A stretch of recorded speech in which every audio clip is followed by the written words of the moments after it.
Hey guys, welcome back to the channel McNallie Money, the official home of power mining analysis. In today's episode, Anthony Power and I are going to be taking a look at daily miner revenue production. In addition to that, an update on the Bitfarms riot situation. Before we get into it, take a second, smash the like button guys. Big help to myself and the channel. Anthony loves it. If you're not already subscribed, McNallie Money, feel free to join. And let us know in the comment section below how you're feeling about the Bitcoin mining sector right now and your top pick in the space. With that being said, let's get into today's video.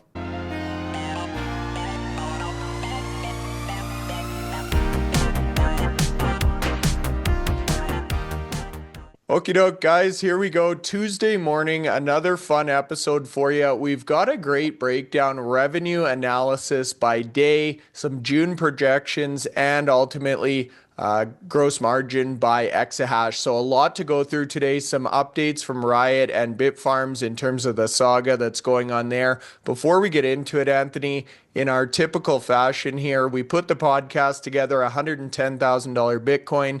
It's now pulled back to 109. But regardless of that slight pullback, still looking great compared to yesterday.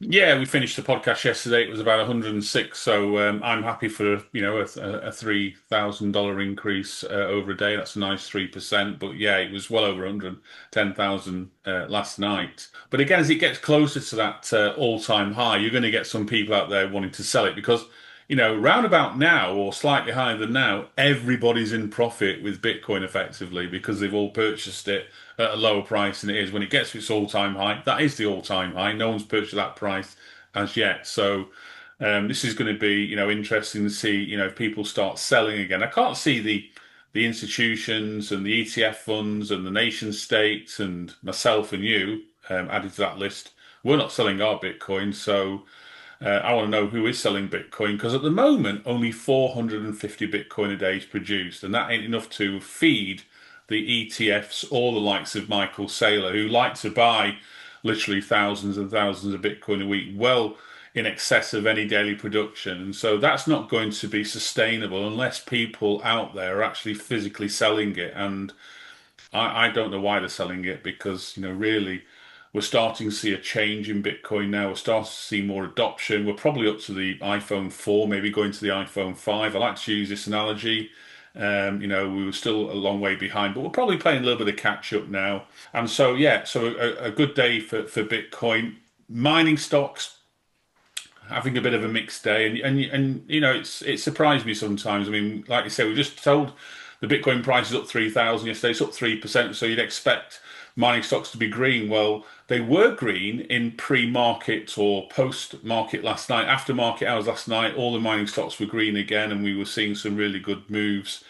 And then literally, within 20 minutes before a physical market opening this morning, we started to see that little bit of pullback. And if Bitcoin price drops, literally 1%, the mining stocks are down. And what we're seeing now is we're seeing a bit of a mixed bag. We've got half of them in the green, half of them in the red, and most in the green are probably around about 2% or less up. So no real increase, considering we're up probably 3% on Bitcoin in a day, and the miners should be more volatile than that. So it does make me wonder sometimes. Yeah, definitely a unique situation from day to day here with the miners Bitcoin relationship. You will note Bitfarms up, I think 2.5% at the top end of that list on screen here, you guys. So we'll talk about that Bitfarms update a little bit later in the presentation. Now, you brought up an interesting fact, Anthony, that as Bitcoin hits these milestone numbers, whether that's 100, 105, 110, a new all-time high, there's going to be people that have those sell orders in place and want to unload Bitcoin. However, we've seen these numbers before. We've had an all-time high of 112. So hopefully that first wave of sellers in the 110 range has cleared out a little bit. You'll see the news outlets grabbing hold of this story, just countless outlets talking about this $110,000 breakthrough, what this means for crypto, really the record highs that are on the horizon. So interesting to see the dynamics change from a bear market mentality to this bull market in very short order. Picking up on this story, I posted yesterday, Anthony, we may be getting close to that banana zone breakout or parabolic move for Bitcoin, but interesting to see the sentiment change so rapidly. Yeah, and go back to 2021. That was the sort of the last bull cycle started very early in that year. And we had that, I think it was Elon Musk, Tesla had bought Bitcoin. That sent the first all-time high up there, so about 60,000. And then we saw, a retrace back when he said, you can't use Bitcoin to buy Tesla cars, which was a real head scratcher for most people. And then as we got more positivity towards the latter end of 22, when Bitcoin price reached 69,000. So it actually hit two all-time highs that year. Now, what we're seeing now is Bitcoin price hit all-time high in December, in January, in May, and on multiple days around those dates as well. So this has been a lot more condensed in terms of the fact that we're in that band now, the 100,000 band, which we call it 103 to 107,000. We're a little bit above that at the moment, but hitting 110,000 yesterday, we're only a couple of points away from all-time high. 112,000 is the all-time high. Literally, just about 112,000 is the all-time high. That's possibly likely to be breached this week. I mean, there's no, more bad news, out there at the moment. Everything's fairly positive, and so there's nothing to stop Bitcoin keeping its trajectory going there. Bitcoin is fine, and obviously the Bitcoin mining stocks is what we're predominantly here for. So they go hand in hand, and we'll continue to talk about those in the predominant. We certainly will. And as we're starting to see this sentiment change in the news, the optimism around Bitcoin, the price starting to surge close to those all-time highs you referred to, we're also seeing this sentiment change in the press releases, the tone, the language being used by the Bitcoin mining companies. So if we look at some of the more recent ones here, Anthony, we just covered IREN May monthly production results coming out with record monthly revenue. We discussed that on the channel. You can see this article talking about Bitcoin miners making big bank in May, reaching a record revenue month for 13 months, or 13-month high here, and the highest monthly earnings since halving. So collectively, the miners pulling in around $1.52 billion worth of revenue in May alone. Even Marathon, which we talked about their strong results in May, a record number of blocks being set. Hive Digital coming out with a daily target of 12 Bitcoin per day, which at this price would put them over 1 million. So, Anthony, I'll let you chew on those articles, but a lot of verbiage around records, revenue, optimism from the miners. Yeah, some big numbers, and we just look at if you look at the May revenue for say the big four miners, you had Mara who actually produced just a fraction under $100 million for the month. You had CleanSpark at 72.6 million. You had IREN at 65.6 million, and you had Riot at 53.8 million. So all four companies well over the 50 million for a month. That's annualized, well over 600. In the case of Mara, you're looking at 1.2 billion. But we know with Mara that it was a fantastic month. They broke literally every record again in terms of revenues achieved, in terms of a lot of the metrics that I use in the article. They come out quite well in a month. But we constantly look at Mara and say, can you produce another month? So when we get to June's going to be the benchmark to compare with May, because we want to see Mara deliver month in, month out. It's no use having one good month and then 6 or 7 average or poor months and then another good month. That's not great. You've got to look at the peer miners. You look at the likes of IREN, CleanSpark, Hive, Bitfarms, month in, month out, deliver great updates. It's record revenues for May. Now, what does that mean for June? Well, if you look at the Bitcoin price today, it's massively higher than it was through the month of May. So, in theory, yes, difficulty increased by 4% at the beginning of June, so that impacts miners' production. So you can probably take off 4% off their daily Bitcoin mine during the month of May. But then you can sort of like look at the price difference, and if you look at today's price, 109,000, and who knows what the average price is going to be. Don't forget, we're only on day 10, so you could turn around and say the average price for the month, 108, 109,000. What does that look like from a 30-day production of Bitcoin? And we've got some sort of charts to show that. Yeah, we certainly do. I'm excited to get into these. So we know you guys are hungry for the data analytics. This one kind of came to me, I guess, based on these record revenue numbers or the reference to record numbers in the recent May production results. So I said, Anthony, why don't we look at daily revenue production for the miners using the current Bitcoin price? That's the first line you'll see on the table here. Now, you've taken this a step further. You've added in things like pool fees, energy costs, giving us a gross margin expectation for the month of June, and then actually broken that down on a per exahash basis. So I'll let you get into the numbers, your specialty here, Anthony, but a great breakdown talking about some of these bullish catalysts or factors for the miners and then visualizing that in real-time data. Yeah.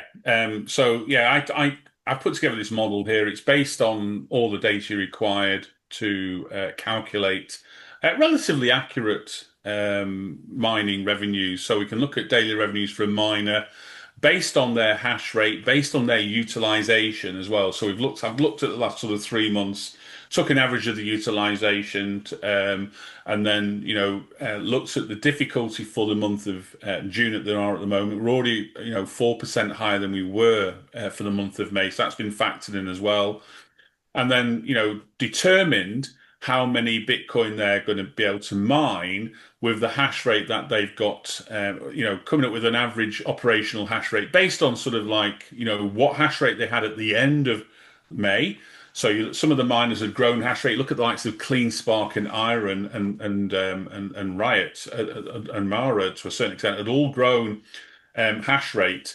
And so, is that hash rate all going to be operating for the month of June? So I've looked at what their utilization was in previous months like that and determined a sensible hash rate for each of them to incorporate that. And we get the daily revenue is quite straightforward because we're using a live price on here for Bitcoin. So, today's the 10th, it's 109, 108,000 today. If we said that was the average for the month, this is what the month of June would look like.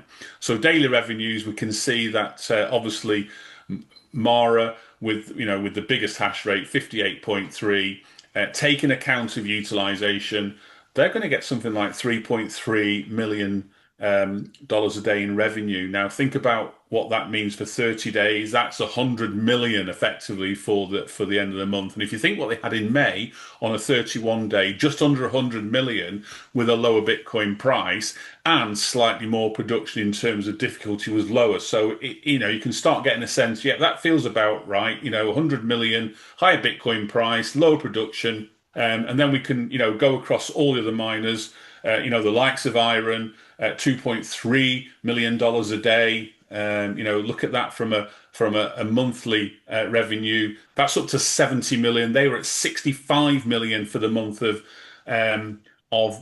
May, and you can say, well, that's an increase there. Well, bear in mind, IREN increased their hash rate up to 41 exahash by the end of the month, and the expectation is they'll be able to utilize most of that 41 exahash during the month of June as they approach the end of June with a target of 50 exahash to achieve there. So this should be a minimum amount of revenue for IREN. It potentially could be a lot higher. Depends how many of the machines they can get energized, as each day passes during the month, because they can't literally energize 9 exahash on the last day, although it's possible, but the challenge would be is you want to get machines mining as soon as they're placed into the building and the building can be powered up. So 9 exahash is a significant, 9 exahash just in terms of that, it's about the size of Hive Digital. It's not a small mining operation for a month to grow.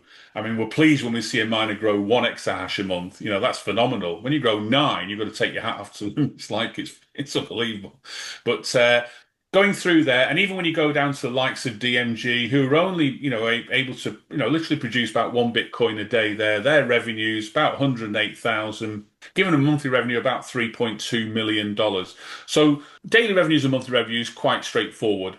Then we look at the fact that we know from their presentations what they're telling us their energy costs are. We know what their efficiency for their mining fleets are. So we can then sort of carry out and determine the cost of the energy associated with mining. And so that energy cost is calculated there. That gives you a a total or gross margin effectively. So this is just the first part really of your analysis, is to look at, mining margin for miners.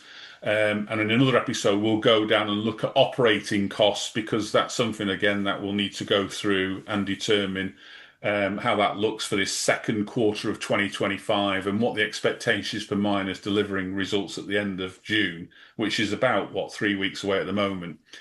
Pool fees are something that all the miners will pay, with the exception of one, and that's quite clear from this table here. Mara don't pay pool fees. Why, you ask? Because they have their own pool. They don't have to pay pool fees. So Sheldon Bennett, the CEO of DMG, he created the Mara pool, and that was sold to Mara, and therefore they do it all through there.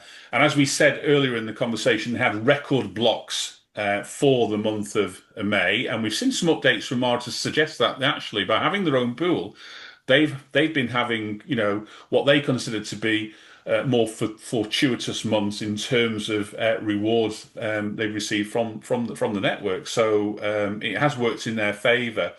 I look at the total network as it's like buying lottery tickets. So if you're in a pool, say with 30% of the whole network, and you've bought 30% of the lottery tickets, you've got more chances of winning the lottery than, say, a pool with only maybe 5% of the whole network. But Mara looks like they've been punching above their weight, because they don't have a significant size.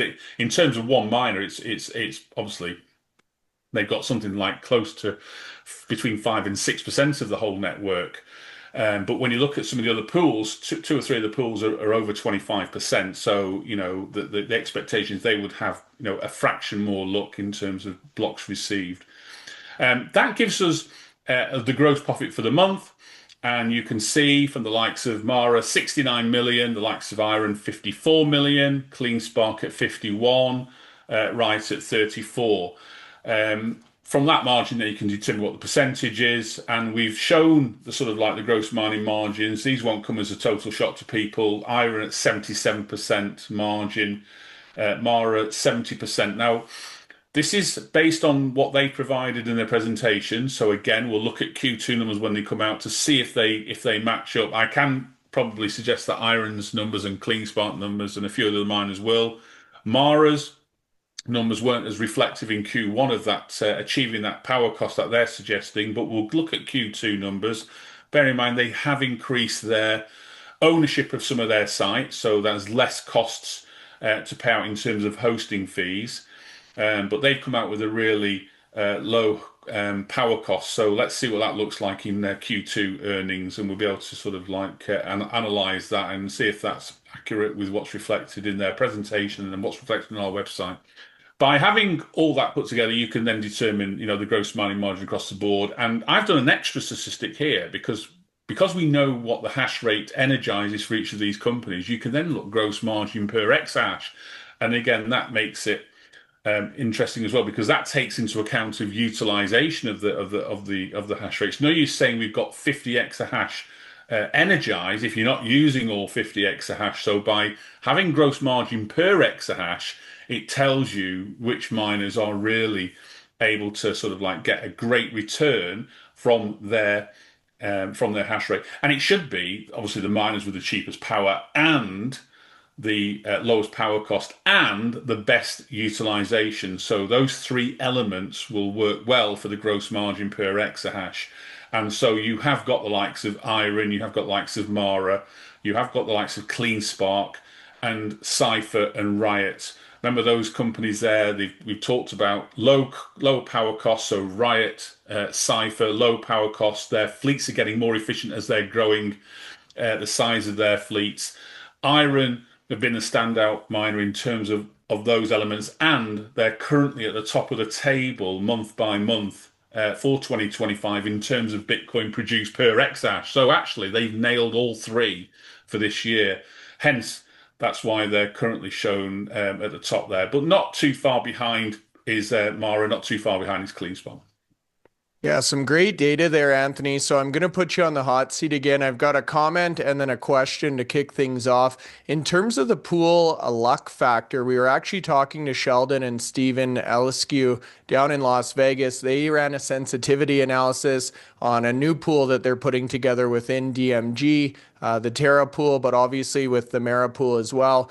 And just to break this down, you guys, there is an element of luck and standard deviation here. So assume you had 50% of the global hash rate. You would expect to win one in every two blocks or 50% of the blocks, or essentially a coin flip. Now, over a long time or a large standard period, you're going to get close to that 50-50 average or ratio, the law of large numbers. But on an individual month or individual day, you may flip a coin 10 times. It could come up heads or tails, all 10 in a row. So the smaller the pool, the more susceptible you are to those standard deviations or that element of luck, which is why a lot of the small miners join large pools.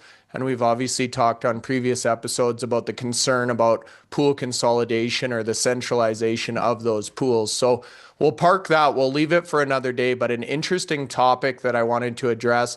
Now, the question for you, Anthony, we talked about this earlier in the week, linear versus fixed costs. So this table here shows energy cost, pool fees, which essentially are linear. Those are going to move up at a consistent ratio. There's also fixed costs, there's overhead, there's management fees, there's security, insurance. So can you talk about the difference here a little bit? As these miners continue to bring on exahash, what can we expect from a cost perspective in terms of linear versus kind of fixed or sunk costs? When you say linear costs, accountants will refer to that as variable costs, so costs that change with productivity. And so mining is a perfect example of that. If you're going to mine with more exahash, you're going to use more power, and therefore you're going to incur more costs. So, if we use the likes of one of the miners that grew hash rate during the month of May, let's look at, IREN. It's always a good example. IREN grew another exahash in the month. They went from 40 to 41. So by mining more hash rate, they're incurring more power costs. And so, if the power cost they're paying is, I don't know, 3.4, 3.2 cents a kilowatt hour, then they're paying that for an extra hash rate. So that goes up, in a linear fashion to the rest of their energy costs. Now, some of the fixed costs that we talk about will be things like salaries. So when you have employees, the vast majority of employees in these mining companies will be on a salary basis, from the CEO down to the lowest technician in the company. They'll be on a salary basis there.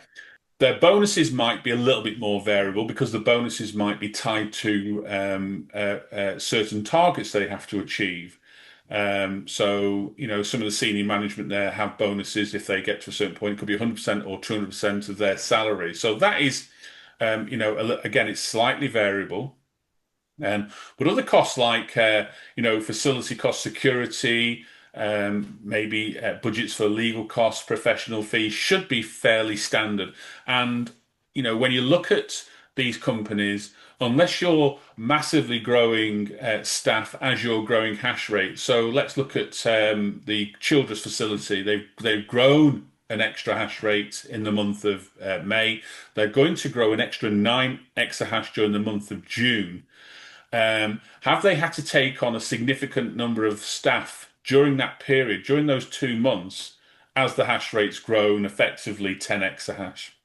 There's a lot of costs involved. It's what's controllable and what's not controllable. That's down to each miner. But in the instance of IREN, I think when we see Q2 numbers, we should see them getting closer and closer to that low price Bitcoin cost because they've grown hash rate. Yes, the energy costs will stay linear, but some of the other costs that we're talking about, the operating costs, will be lower per Bitcoin because they have more Bitcoin mined. They've grown this massive hash rate. They'll mine more Bitcoin, and their operating costs haven't risen in the same way that energy costs have risen in the case of increased hash rate. Yeah, that's great. Looking forward to Q2 results. Now, the other angle I wanted to talk about here, Anthony, we used this slide yesterday. The Bitcoin price obviously has changed slightly to the upside, so I think we're around 109 now. If you look at April 1st or the start of the quarter, we were in the $83,000 range. We're just about at 109, 110 now. So give or take $25,000 per coin. So not only are these companies mining more coins on a per month and per day basis, their revenue per coin or the amount of money they're receiving per coin drastically improving alongside the HODL valuation. Yeah, so this will be, this will affect miners that hodl in two ways. One, their physical revenues are going to increase. We saw that in the likes of April and May in terms of revenues for those 2 months compared to what they were getting in January, February, and March, with that average price throughout that period there of about 83, 84,000. We're going to see a price, probably an average price of maybe closer to 100,000 for the second quarter. So again, anything up to this 25,000. So yes, revenues will increase quite nicely. That will give miners the opportunity to achieve, hopefully a net income incorporating all their costs, because only one miner was able to do it in Q1. A few miners were fairly close. DMG were fairly close in achieving a net income, and some of the other miners as well. Now this second quarter, if you look at that extra revenue per Bitcoin, I think quite a few more miners will probably achieve a net income without having the additional FASB rules applied to their HODL balances. We know that, we spoke yesterday on the podcast, the likes of Mara, if this stays the same now at 25,000, effectively Mara are going to have, well over $1 billion, 1.2, $1.3 billion of additional valuation of Bitcoin added to their income statement just for one quarter. I mean, it's sort of mind blowing. It's not cash, but it's a valuation in that change in value. If they were to sell that Bitcoin, then it would effectively be cash. So it's a real benefit to the company, but it's not part of the mining margin calculation there. It has no impact on the mining production or anything like that, so it's not taken as that there. But it does feed into the income statement as it did previously, when all the miners could do was show the Bitcoin price falling, so they could revalue a falling Bitcoin price and put that loss in their revenue statements every quarter that the Bitcoin price dropped. Now the FASB rules have said, look, let's be honest, you can do it at the closest to normal valuation, so you can actually revalue it as at the end of the quarterly period. And we know that there's going to be some big swings for Q2 compared to Q1, when a lot of the miners were showing a big loss compared to what the Q4 was, which was the last green period across all the miners. Q4 in 2024 was a really good quarter, and we talked about that one there. Literally every miner was profitable. Only one miner in Q1 was profitable. I think Q2 will see far more miners profitable. Whether they'll all be profitable, that'll be a challenge. Starting to come in at probably the end of June, maybe the beginning of July. I think Riot were the first to release their results for Q1, and they released them on, I think, the 30th of April. And then the rest of the miners started to release theirs in May. So that gives you an indication. Usually about 4 weeks after the end of the quarter, miners will start releasing them. If it's an end of year, if this is the Q4 for a miner, and it might well be for some of the miners, Q4 is the end of June 30th, 2025, they'll get probably an extra month's grace to get the final results put in, because they've got to be audited, and so there's a lot more work involved in that. So you've got to do a lot of checks and balances. There you go. Just like doing the annual tax return, Anthony, it takes a little bit of time for a person or a corporation. Now, you talk about billion-dollar numbers coming out in a 3-month period for some of these miners that have low single-billion-dollar market cap valuations. That's when you start to get a lot of these being added to the Wall Street screeners, some of the top earners, some of the earnings per share numbers really starting to look very favorable for the miners, and that pendulum you talk about continuing to swing back and forth. So with that being said, you guys, the next segment we wanted to talk about another hot topic right now, the Riot Bitfarms situation. So we reported, I think last week, that it looked like Riot was positioning to start selling some Bitfarms shares. They'd given up rights on those shares. Now we've started to see that selling, continuing to sell, Anthony, at an average right in the 90-cent neighborhood. So I'll let you talk about your thoughts here and how this relates to the buyout price and the average purchase price of these shares. Yeah, and we raised this because the Riot issued an SEC document to say that they were, looking at selling some of their investment in Bitfarms. Bear in mind, Riot have already wrote down the value of that investment in their accounts in Q1 because when you're purchasing an investment like this, and they purchased I think 90 million shares at an average of about $2.24 each. So that's well over $200 million invested in Bitfarms. Each quarter, they have to put that value of that investment into their accounts. They wrote down that valuation at the end of March.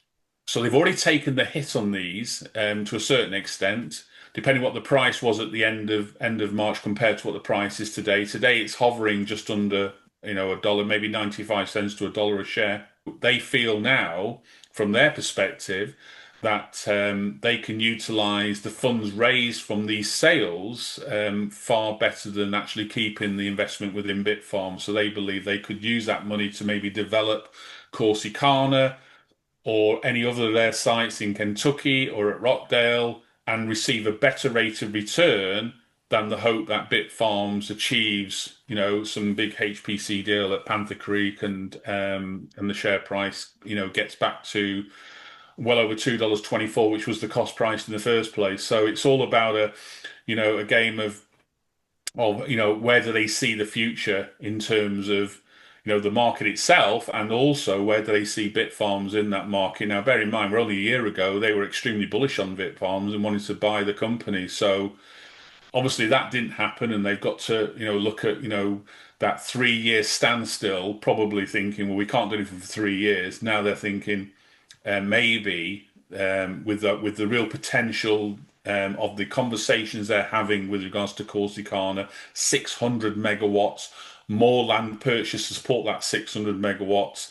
Every penny counts. Every penny will deliver a return, and maybe taking effectively less than half the investment if they sell all the shares at the current price and using it to deliver a better rate of return at Corsicana. That could be the reason behind it, because it's not like they're cash strapped at the moment. I mean, the market capitalization for Riot is well over probably $3.5 billion at the moment. So, the share price was over $10 yesterday. Probably 350 million shares in issue. And so, a good market capitalization. They're not short of cash. They've always got, a few $100 million of cash in the treasury. They've got 19,000 Bitcoin in the treasury, and at today's price, that's well over 2 billion. So it's not like they're short of it, but maybe they feel, even that small investment, take that sort of 80, 90 million out of that investment, which has effectively mostly been wrote down, use it to deliver a better return with what they're seeing. Because we're not seeing what they're seeing in terms of the conversations. We hear, little bits from each miner to say they're having all these conversations. We've seen some deals. We've seen obviously the core scientific deal. We've seen the TeraWulf deal, and now we've seen the Applied Digital deal. And so we're waiting for more deals to come to the table. Now, we were very confident when we spoke to Dan Roberts. He was extremely confident that something will be in place by the end of the year for IREN. They've got obviously the Horizon 1 facility at Childress to complete this year, and then they've got two big sites at Sweetwater 1 and 2 to get ready for 2027. He was very bullish. Maybe that bullishness is the same that Riot are also having at their sites there. And they're thinking, actually, you know what? Let's just cut our losses and use that money to deliver something far quicker. Because this HPC is very, very much capital intensive. And if you haven't got the cash to do it, then you're going to have to borrow the cash. And yes, if you have a deal with, one of these large data center players, like a CoreWeave or even a hyperscaler, then you're going to get funds from a bank at probably very low cost of capital there. But if you've got some of your own capital to buy into that as well, that's going to cut those costs down. And so, it might be that they'll be able to get that return back quicker. Look at the deal that Core Scientific got, the revenues that they're going to receive, over $1 billion of revenue each year for the next 12 years nearly. So $10.2 billion. This is big, big, big money. And 590 megawatts there. Right, have got nearly 600 megawatts, albeit they won't be able to utilize all that for HPC, but maybe 470 megawatts of that would be utilized for HPC, supported by some ancillary power that they have available within that 600 megawatts they've got available. That will give them a really, really good return there, and maybe that's what they're thinking about. So we don't know. We're not heard, obviously, from Jason itself or from the likes of Bitfarms. You've got to think from their perspective. Now you've got a miner that had 90 million shares and have already sold, I don't know, the best part of 15 million shares already gone. So it's obviously suppressing their stock price at the moment because those shares have been sold in a very short space of time. And where we've seen, IREN shares rising, Core Scientific shares rising, we haven't seen Bitfarms share rise anywhere like some of their peer groups. And yes, we go back to the actual the target they had for Bitcoin mining in 2024 to get to 21 excess by the end of the year. That was basically missed, and the market didn't like that. So they've been fighting an uphill battle for the last sort of 6, 7 months, and the challenge is on now as to whether they can land a HPC deal, and also, more importantly, whether they've got the capital to be able to fund a HPC deal. How they're going to do that with their own market capital hovering around about $500 million at the moment.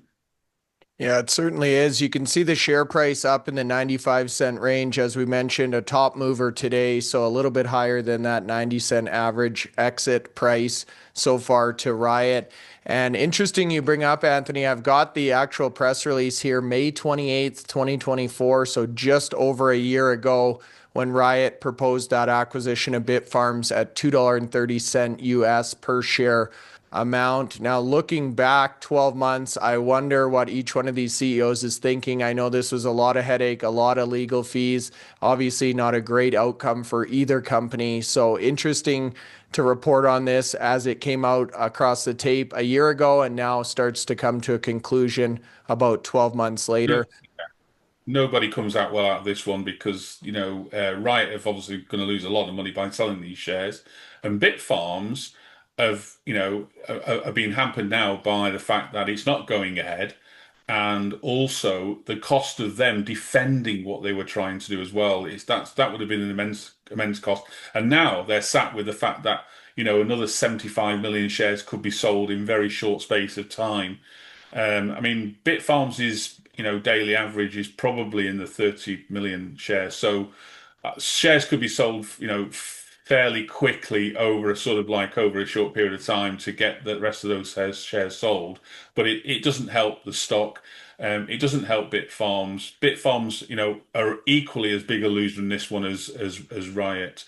And, those shareholders who came out, a year ago and said, oh, the share price is worth $7, will be thinking, where did that go to? I mean, I questioned them when they came out with them. So I thought $2.30 was a really good offer in terms of being one big mining company, having, the access, to 2 gigawatts of power that Riot have got, and also all those sites that Bitfarms had there. And I think, I think the synergies that would have been saved, having just the one company, that's me talking in hindsight, but I did mention at the time I was very much for the deal, and not a lot of people could see that sort of same sentiment as I did. But we are where we are now, and Bitfarms are going to find it challenging. Riots, yes, they've lost half the investment, but to them, $200 million isn't the same as $200 million to Bitfarms. Yeah, it's certainly not. And again, hindsight, obviously 2020, but I remember talking about that as this deal broke, Anthony. Now, speaking of your opinion and your thoughts on things, we've got a couple of articles going over to Compass being published in the next week or so. We wanted to do a quick shout out to the Compass Mining articles section of the Power Mining Analysis website as well. So you can go in here, review past articles. This will be a great opportunity to look at the month of May, final production results, and then obviously where that leaves us projected into June here. So we'll leave it there, you guys. Anthony, if you've got comments on the article or the analyst leaderboard, which again, a lot of action here over the last few days as the miners continue to rally. Yeah, no, a great competition coming to the end now. 3 weeks to go. And we've talked about the performance of some of these stocks here. IREN and Core Scientific have performed really well over the last 4 or 5 weeks. They've gone up 50% in terms of price there. No two stocks have gone higher than that, those. And you can see from the analyst leaderboard that the likes of Agrippa Investments, who's leading that, currently 12th overall, has IREN and Core Scientific in his first and second pick there. And if you go down that list, it's easy to identify the people that haven't put IREN in their top three. I think literally 10 of the 12 on there have put IREN in. So IREN was pretty much a strong choice, as was CleanSpark again, and also Bitfarms and Core Scientific also against a number of those choices there. But if you look at the percentage gain, 78% gain in just over 2 months, that reiterates what I was trying to explain about, the fact that Core Scientific and IREN have had really good last 4 weeks. If you go back further than that, so this competition has been going just over 2 months. That means that those stock prices are probably between them averaging about 80% increase over that period, maybe even higher depending on. CIFR's had a reasonably good. I think it was up 30% last month, but maybe them two stocks have performed even higher than that over that period. And even if you go down to yourself, you're at the sort of like at the foot of the analyst leaderboard, but you're still producing a 28% return. I think if someone had said to you on April the 11th, the day the competition started, would you take 28% return on your investment, in the next sort of like 11, 12 weeks? I think you'd probably said yes. I certainly would have, and I'm actually now within 1% of all-time even in the account based on this rally we've seen over the last few months in the Bitcoin mining space, Anthony. So geared up, locked and loaded, ready for the next leg up here of what we expect to be a major banana zone, so to quote, in the Bitcoin and Bitcoin mining space. So with that being said, you guys, a lot of excitement going on in the sector, a lot of data, charts, and analytics. Let us know your thoughts in the comment section below. Hit the like button. Feel free to subscribe. We'll see you back here tomorrow.